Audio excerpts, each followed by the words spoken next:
Hello and welcome to our YouTube channel guys. आज का video रहने वाला है this will be the mock test based on your computer part of your syllabus for your post of JKP constable cost का जो आपका account assistant का exam जो है 24 को आने वाला है, as well as junior assistant high court जिसके फॉर्म जो है ऑलरेडी सबमिट हो चुके हैं, and for all JKSSB exams. तो इसके अलावा आप if you are preparing for SSC exams तो this test is for all these exams. तो ये टेस्ट जो है this will be based on 20 marks. तो जितने भी एस्पिरेंट्स हमारे साथ पहली बार जुड़े इस वीडियो के ज़रिए, प्लीज़ इस वीडियो को ज़्यादा से ज़्यादा शेयर कीजिए और हमारे चैनल को सब्सक्राइब ज़रूर कीजिए। और जितने भी एस्पिरेंट जो है इस मॉक को अटेम्प्ट करेंगे, प्लीज़ वो हमें कमेंट सेक्शन में ज़रूर बताएं कि आउट ऑफ 20 जो है आपका कितना स्कोर रहा है। तो मॉक टेस्ट और very good for your preparation. इससे जो है आपको आपकी नॉलेज का जो है लेवल पता चलता है, and if you are having a good hold on a subject, इससे जो है आपको एक कॉन्फिडेंस मिलेगा। और अगर आपका स्कोर कम हो रहा है तो you need to revise more and more of this section. तो इससे जो है आपको एक आइडिया मिलेगा कि आपकी लेवल जो है कंप्यूटर नॉलेज में कितनी है। तो करते हैं start from the very question number 1। तो क्वेश्चन नंबर 1 जो है that is which of the following is not an operating system. तो हमें बताना है कि इनमें से कौन सा ऑपरेटिंग सिस्टम नहीं है। Option is are Linux, option B is Windows, option C is Microsoft Office, option D is Mac operating system that is Mac OS। तो हमें बताना है कि इनमें से कौन सा ऑपरेटिंग सिस्टम नहीं है। ठीक है, लिनक्स बिल्कुल ऑपरेटिंग सिस्टम है, विंडोज़ भी ऑपरेटिंग सिस्टम है, मैक OS भी ऑपरेटिंग सिस्टम है। तो माइक्रोसॉफ्ट ऑफिस जो है this is not an operating system. ठीक है, this is not an operating system, ये एक एप्लीकेशन सॉफ्टवेयर है। ठीक है, एप्लीकेशन सॉफ्टवेयर। तो बाकी सभी ऑप्शन जो हैं these are all system software. So यहाँ पे ऑप्शन सी जो है इसका करेक्ट आंसर आएगा। Let us move to question number 2। अगर आपको इस मॉक टेस्ट का PDF चाहिए तो आप हमारी टेलीग्राम चैनल जो है वो ज्वाइन कर सकते हैं, वहाँ पे आपको जो है इसका PDF मिलेगा। तो क्वेश्चन नंबर 2 पे मूव करते हैं। What is the function of RAM in computer. ठीक है, हमें बताना है कि इनमें से कौन सी फंक्शन जो है रैम की है कंप्यूटर में। Option are temporary storage, permanent storage, process images, option D is connect to the internet. ठीक है, बिल्कुल ईजी टाइप का क्वेश्चन है। इस मॉक में आपको इजी से एडवांस लेवल के भी क्वेश्चन मिलते हैं। आप जो है आप एंड तक ज़रूर इसको अटेम्प्ट कीजिएगा। आगे जो है इसकी लेवल जो है थोड़ा हमने बढ़ा दी है। तो आप इस मॉक को जो है बिल्कुल इन 20 क्वेश्चन को ज़रूर अटेम्प्ट कीजिएगा। तो यहाँ पे जो है ऑप्शन ए जो है इसका करेक्ट आंसर आएगा, that is option number A, that is temporary storage. Temporary storage जो है this is one of the features of random access memory. So it stores data temporarily. Quick access के लिए जो data होता है तो उसमें जो है कौन सी मेमोरी यूज़ होती है, that is temporary storage memory. ठीक है, ऑप्शन नंबर ए। और टेम्पररी स्टोरेज का एक और फीचर क्या है, ये इट क्लियर्स जब भी हम, that is known as volatile, जब भी हम कंप्यूटर ऑफ करते हैं तो दैट गेट इज़ क्लियर्ड। ठीक है, तो ऑप्शन ए जो है यहाँ पे करेक्ट आंसर आएगा। नेक्स्ट क्वेश्चन जो है that is which protocol is use to send emails. हमें बताना है कि इनमें से कौन सा प्रोटोकॉल जो है ईमेल सेंड करने के लिए किया जाता है। ऑप्शन और FTP, SMTP, HTTP, HTTPS। ठीक है, तो FTP जो है it stands for file transfer protocol, SMTP is simple mail transfer protocol, HTTPS is hyper text transfer protocol, HTTPS is hyper text transfer protocol secure. ठीक है, तो ये क्वेश्चन जो है आपको एज एन एब्रीवेशन भी पूछे जा सकते हैं एग्जाम में, तो इनकी जो है आप फुल फॉर्म ज़रूर याद रखिएगा। तो यहाँ पे ऑप्शन बी जो है that is correct here, SMTP that stands for simple mail transfer protocol. ठीक है, transfer protocol that is the full form of SMTP। So it is the protocol used to send emails over the internet, emails over the internet. Next question, what does IP in IP address stand for. तो IP address हम बार बार सुनते आ रहे हैं इसमें computer में, तो IP जो है इसका फुल फॉर्म बताना है यहाँ पे। Option on internet protocol, international program, internet procedure, interactive process. तो आईपी का फुल फॉर्म हमें बताना है। तो आईपी एड्रेस जो है that is it is actually internet protocol address. Option A जो है यहाँ पे करेक्ट आंसर आएगा। So option A will be correct here.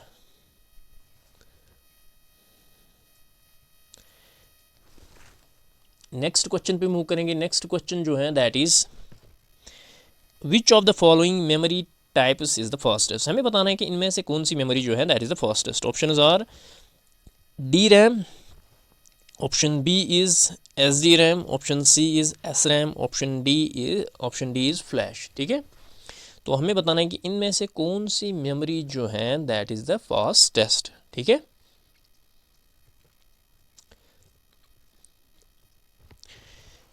It is static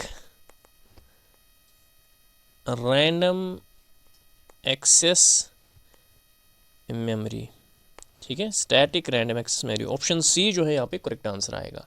तो एस रैम जो है that is faster than the types of, ये RAM से भी फास्टर हैं। ठीक है, तो रैम से भी फास्टर है including dynamic RAM and S D RAM also. ठीक है, तो ये जो है स्टैटिक रैंडम एक्सेस मेमोरी जो है it need not to be refreshed. ठीक है,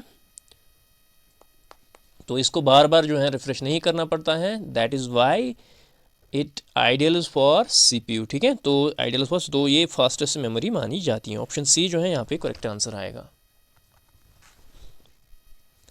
late us move to the next question.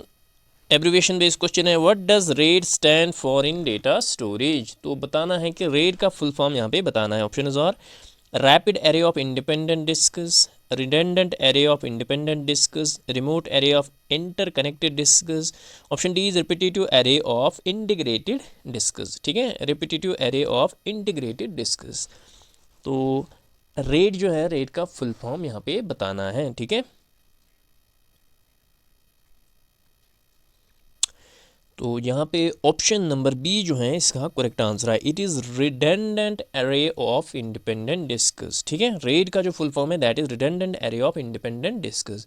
तो एक्चुअली रेड टेक्नोलॉजी जो है इसमें मल्टीपल हार्ड डिस्क्स यूज़ होते हैं, मल्टीपल हार्ड ड्राइव्स यूज़ होते हैं, हार्ड ड्राइव्स यूज़ होते हैं that provides the redundancy that improves performance, या दोनों। ठीक है, सो ऑप्शन बी जो है that is correct here. Next question जो है that is which algorithm is commonly used for data encryption in secure communications. हमें बताना है कि इनमें से कौन सा एल्गोरिदम यूज़ किया जाता है किसके लिए, डेटा एनक्रिप्शन के लिए इन सिक्योर कम्युनिकेशन। ऑप्शन इज और MD5, AES, SH1, CRC। ठीक है, CRC। तो इस क्वेश्चन का जो करेक्ट आंसर आएगा that is actually advanced encryption standard. ठीक है, encryption standard that is AES। ये आप क्वेश्चन आप याद रखोगे, AES जो है that is the commonly used algorithm for data encryption secure communication के लिए। सो यहाँ पे ऑप्शन बी जो है दैट इज़ करेक्ट हियर। तो ये जो है AES जो है ये एक सिमेट्रिक एनक्रिप्शन एल्गोरिदम है जो वाइडली यूज़ किया जाता है डेटा को सिक्योर करने के लिए, स्पेशली जो government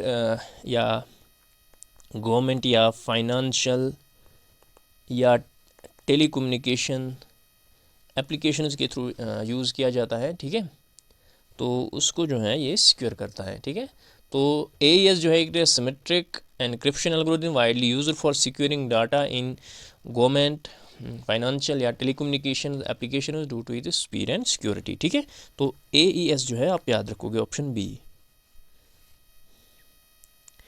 next question is which type of malware disguises itself as legitimate software. हमें बताना है कि इनमें से कौन सा मॉलवेयर जो है वो अपने आप को प्रेजेंट करता है एज ए लेजिटिमेट सॉफ्टवेयर। ठीक है, option are worm, virus, Trojan horse, spyware. ठीक है, तो ये क्या है, एक्चुअली ये दिखता कुछ और है, होता कुछ और है। ठीक है, that is it disguises itself as legitimate. ये अपने आप को लेजिटिमेट सॉफ्टवेयर जो है अपने आप को प्रेजेंट करता है। ठीक है, तो ऑप्शन जो है worm, virus, Trojan horse, spyware. So it is option number C. Trojan horse जो है it is a type of malware जो यूज़र को मिसलीड करता है by pretending to be legitimate software. ठीक है, लेजिटिमेट सॉफ्टवेयर, ठीक है। तो ये यूज़र को जो है मिसलीड करता है by pretending to be legitimate software, तो उससे जो है देन इट अलाउज, उससे जो है ये अनऑथोराइज्ड एक्सेस लेता है और जो है मलेशियस एक्टिविटी वगैरह फिर टेक प्लेस होती हैं, ठीक है। सो यहाँ पे जो है ऑप्शन सी जो है यहाँ पे करेक्ट आंसर आएगा। क्वेश्चन नंबर 9 पे हम मूव करेंगे।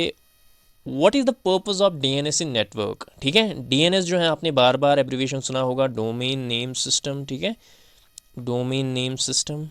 तो हमें बताना है कि इसका पर्पस क्या होता है नेटवर्किंग में। Options are to translate domain names into IP address, option B is to allocate network bandwidth, option C is to secure data transmission, option D is to regulate packet size, ठीक है, to regulate packet size. तो DNS जो है इसका purpose क्या होता है यही बताना है इस क्वेश्चन में, ठीक है। तो इसका मेन पर्पस जो है that is to translate domain names into IP address. तो ये डोमेन नेम्स को जो है आईपी एड्रेस में कन्वर्ट करता, ट्रांसलेट करता है। So it is option number A that will be correct here. एक तो आप फुल फॉर्म इसका याद रखोगे that is domain name system, दूसरा जो है आप इसका पर्पस याद रखोगे।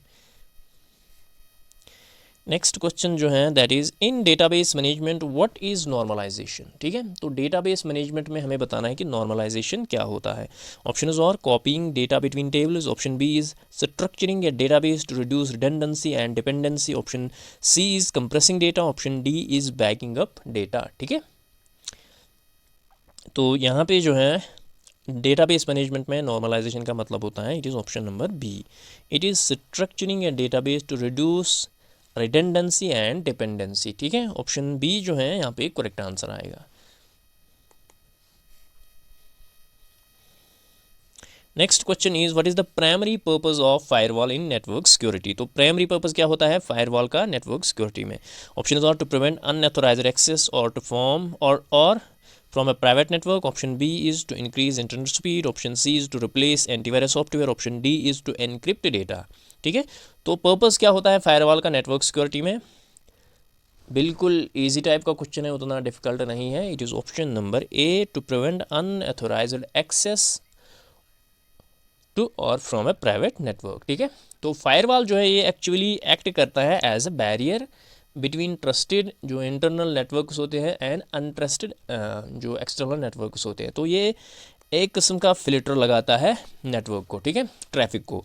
तो ये फ़िल्टर लगाता है और प्रिवेंट करता है अनऑथोराइज्ड एक्सेस, ठीक है। अनऑथोराइज्ड एक्सेस को जो है ये एज अ फ़िल्टर का काम करता है। सो यहाँ पे जो है ऑप्शन ए जो है इसका करेक्ट आंसर आएगा। नेक्स्ट क्वेश्चन जो है next is what is the role of a proxy server in a network. तो प्रॉक्सी रोल क्या होता है प्रॉक्सी सर्वर का किस में नेटवर्क में। Option are to act as an intermediary for requests from client seeking resources from other servers, option B is to protect data with encryption, option C is to boost network bandwidth, option D is to store all internet data, ठीक है। तो role of proxy server in network क्या होता है, it is option number A that is to act as an intermediary for requests from client seeking resources from other servers. Option A जो है इसका correct answer आएगा, ठीक है। Option number A will be correct here. Next question is what does the acronym GUI stands for, ठीक है। तो abbreviation base पे जो है 2-3 क्वेश्चन या उससे ज़्यादा क्वेश्चन जो है आपको एग्जाम में दिखेंगे। सो दीज मस्ट बी, ये कुछ इंपॉर्टेंट है जो मैंने यहाँ पे लाई हुई है। तो GUI जो है इसका फुल फॉर्म बताना है, ठीक है। तो option are graph use interface, graphical user interface, option C is general user interface, option D is generated user interaction, generated user interaction. तो GUI जो है इसका फुल फॉर्म जो है that is graphical user interface, ठीक है। तो graphical user interface जो है ये एक्चुअली ग्राफिकल इंटरफेस है that allows users to interact with the computer through icons के थ्रू जो हम या विजुअल इंडिकेटर्स के थ्रू जो है हम जो इंटरेक्ट करते हैं कंप्यूटर के साथ that is graphical user interface, ठीक है। ग्राफिकल जैसे आप डेस्कटॉप पे जो है आइकन्स होते हैं, ठीक है, तो जिन पे जो है आप क्लिक करके जो है we interact with the computer, तो दैट वेरी ग्राफिकल इंटरफेस जो है उसी को जो है ग्राफिकल यूजर इंटरफेस कहते हैं GUI। Option number B.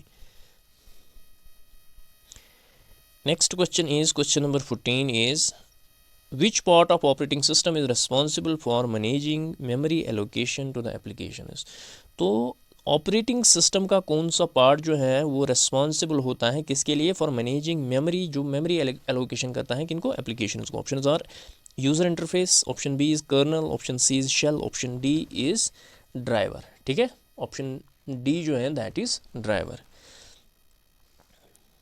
तो कर्नल जो है, कर्नल इज़, ये कोर होता है किसका, ऑपरेटिंग सिस्टम का। ठीक है, और यही जो है कर्नल रिस्पॉन्सिबल होता है for managing system resources, like जैसे मेमोरी या सीपीयू या इनपुट आउटपुट जो है, ये सभी जो है ये कौन करता है मैनेज, दैट इज़ कर्नल। ठीक है, तो ये एलोकेट करता है memory to application is as needed. So option B जो है यहाँ पे करेक्ट आंसर आएगा। क्वेश्चन नंबर 15 जो है, we have which of the following is an example of object oriented programming language. तो इनमें से कौन सी जो है ऑब्जेक्ट ओरिएंटेड प्रोग्रामिंग लैंग्वेज है। Option are Java, option B is C, option B जो है सी है, ऑप्शन सी जो है that is Fortran, option D is COBOL. ठीक है, तो ऑब्जेक्ट ओरिएंटेड लैंग्वेज जो है that use class in objects. ठीक है, तो यहाँ पे जो है इस क्वेश्चन का करेक्ट आंसर आएगा that is option number A. Java जो है, जावा एक ऑब्जेक्ट ओरिएंटेड प्रोग्रामिंग लैंग्वेज है जिसमें क्लासेस एंड ऑब्जेक्ट्स यूज़ होते हैं। ठीक है, तो इसके कुछ प्रिंसिपल्स होते हैं that it supports inheritance, polymorphism या एनकैप्सुलाइजेशन, जो foundational to object oriented programming होते हैं। ठीक है, सो यहाँ पे ऑप्शन ए जो है इसका करेक्ट आंसर आएगा। तो ऑब्जेक्ट ओरिएंटेड प्रोग्रामिंग लैंग्वेज जो है that is Java, option number A.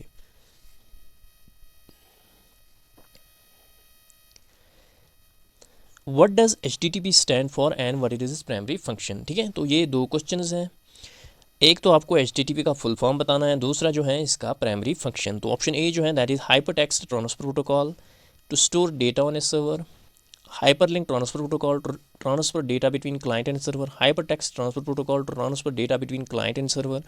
Option D is hyper transfer text protocol to link documents. ठीक है, तो पहले जो है अगर आपको फुल फॉर्म पता होगा HTTP का, it is hyper text transfer protocol. यहाँ पे अगर आप देखोगे हाइपर टेक्स्ट ऑप्शन ए में है, hyper text transfer protocol option B में है, तो ये दो जो है ऑप्शन एलिमिनेशन से जो है इनको हम एलिमिनेट करेंगे, option number D and option number B को। ठीक है, अब आपके दो बच गए, दो बच रहे हैं, दो ऑप्शन बच रहे हैं, एक तो ए और एक तो सी। ठीक है, तो hyper text transfer protocol, hyper text transfer protocol दोनों में है। अब यहाँ पे देखना है function, to store data on a server, to transfer data between client and server. तो स्टोर जो है, स्टोर का फंक्शन बिल्कुल भी नहीं होता है HTTP का, it is actually to transfer data between client and server. ठीक है, तो ऑप्शन सी जो है यहाँ पे करेक्ट आंसर आएगा। तो HTTP जो है इसका क्या काम होता है, to transfer data between client and server. ठीक है,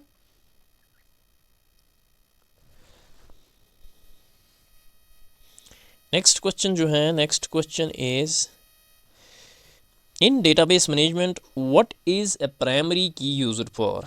तो डेटाबेस मैनेजमेंट में प्राइमरी की किस लिए यूज़ की जाती है। Option are to represent a tables foreign data, option B is to store duplicate values, option C is to uniquely identify each record in a table, option D is to organize data alphabetically. ठीक है, to organize data alphabetically. तो database management में primary key का क्या use होता है। Option C जो है यहाँ पे करेक्ट आंसर आएगा, to uniquely identify each record in a table, option number C. तो इसका जो है प्राइमरी की का जो मेन पर्पज़ होता है that is unique identifier for records in a database table, ensuring that each entry जो है that is distinct and easily accessible, option C. It is move to the question number 18. Which of the following is a popular relational database management system. हमें बताना है कि इनमें से कौन सा जो है popular relational database management system है। Option are MongoDB, my SQL, Cassandra, Neo4j। ठीक है, Neo4j। तो ऑप्शन बी जो है यहाँ पे करेक्ट आंसर आएगा, दैट इज़ माई SQL। ठीक है, that is the structured query language. तो कभी कभी जो है SQL का भी फुल फॉर्म पूछा जाता है, that is structured query language. ठीक है, स्ट्रक्चर्ड क्वेरी लैंग्वेज। तो माई SQL जो है ये वाइडली यूज़ होता है रिलेशनल डेटाबेस मैनेजमेंट सिस्टम, जिसमें जो है डेटा ऑर्गेनाइज होता है टेबल्स में एंड दैट सपोर्ट्स एसक्यूएल, ठीक है, एसक्यूएल। ऑप्शन नंबर बी जो है यहाँ पे करेक्ट आंसर आएगा। नेक्स्ट क्वेश्चन जो है, what is the purpose of the ping command in network. तो पिंग कमांड का पर्पस बताना है नेटवर्किंग में क्या होता है। Option is are to test the connectivity between the two devices on network. Option B is to trace the route of a packet. Option C is to view all active connections on a network. Option D is to list available network resources, ठीक है। तो ping का जो है क्या purpose होता है networking में, ठीक है। तो एक इम्पॉर्टेंट क्वेश्चन है, अच्छा क्वेश्चन है। इसका जो पर्पस होता है that is to test connectivity between two devices on a network. Two devices की कनेक्टिविटी को टेस्ट करना, ठीक है, तो दैट इज़ पिंग। तो द पिंग जो है it command sends packet to an specific IP address to check if the device is reachable, और ये जो है it measures the round trip time for data, ठीक है। तो मेन पर्पस जो है इसका होता है that is to test the connectivity. Next question जो है, and this will be the last question of this mock test. In terms of data storage, what is the difference between HDD that is the hard disk drive and SSD that is the solid state drive, ठीक है। तो data storage में HDD और SSD जो है आपने सुना होगा दोनों का नाम, तो हमें बताना है कि मेन डिफरेंस क्या है इन दोनों में। HDD that is hard disk drive and solid state drive, दोनों की डिफरेंस बतानी है। Option is are HDDs are smaller than SSD. Option B is SSDs are slower but cheaper than HDD. Option C is SSDs have no moving parts, making them faster and more durable than HDD. Option D is HDDs use flash memory while SSDs use magnetic disks, ठीक है। तो इस question का जो correct answer आएगा that is option number C जो है इसका करेक्ट आंसर आएगा। तो SSDs जो हैं that have no moving parts and making them faster and more durable than HDD, ठीक है। तो ये मोर फास्टर होते हैं, तभी जो है हम जब लैपटॉप जो है अगर आपका स्लो चल रहा है तभी हम बोलते हैं इसमें SSD जो है वो डलवाओ या इंक्रीज़ करो, ठीक है। SSD उससे क्या होता है, उसकी जो फंक्शनिंग होती है वो स्पीड अप करती है, ठीक है। वो मतलब अगर स्लो चल रही हो तो उसकी स्पीड जो है वो बढ़ जाती है, परफॉर्मेंस जो है वो बढ़ जाती है। So SSDs have no moving parts making them faster and more durable than HDDs, ठीक है। सो ऑप्शन सी जो है यहाँ पे करेक्ट आंसर आएगा। So these were the 20 questions based on your computer part of your syllabus for your post of JKP Constable, Junior Assistant High Court, Account Assistant Cost, Assistant Account Typist Cost, as well as for all JKSSB exams, including SSC exams। तो computer knowledge जो है एक important part होता है हर किसी syllabus में। तो इस मॉक को जो है आप ने अगर अटेम्प्ट किया है जितने भी एस्पायरेंट्स, तो आप हमें कमेंट सेक्शन में ज़रूर बताएं कि आपका स्कोर जो है आउट ऑफ 20 जो है वो कितना रहा। तो this was all about for this mock. मिलते हैं नेक्स्ट वीडियो में, till then take care, bye bye.